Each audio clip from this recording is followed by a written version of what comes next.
and together we are the Wine Mouths. And we are back with our next series of What's in the Bag?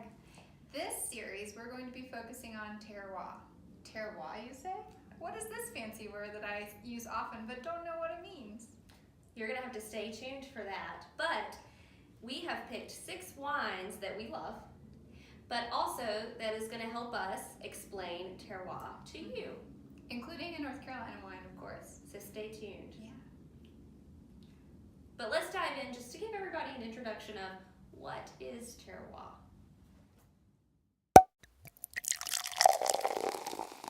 And we're back, and this time with wine.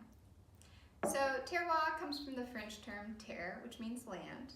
Yes, and terroir at its root is basically all the natural things that go into where the grape is grown. So soil, water drainage of the soil, climate, the aspect, slope, terrain, if there's limestone in your soil, etc. So it's basically just where the grapes are grown that makes up this whole idea of terroir. And this forms the basis of the French AOC rules, which is kind of, to summarize, is that the idea that certain grapes grow best in certain regions and should only be grown in these certain regions, kind of governed by certain viticulture rules and things like that. So, for example, the idea that champagne can only be grown in Champagne. So, in that region from 1 of 3 grapes. Exactly.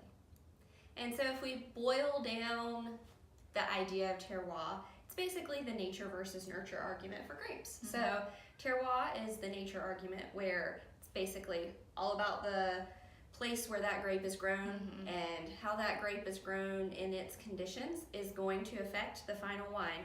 And wine quality is based on the surrounding of the grape growing.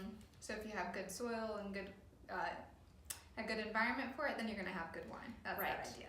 So unlike the nurture argument, which would be the idea that the winemaker is the mastermind behind the quality of the wine at the end. So there is a happy balance, but we're going to focus on our terroir nature aspect. So clearly there's a lot to learn here. The term terroir kind of gets a little bit overused sometimes. I think we use it to pinpoint that je ne sais quoi about wine. You know, when you taste something and you're not quite sure how to describe it or pinpoint it, you just say, oh, the terroir.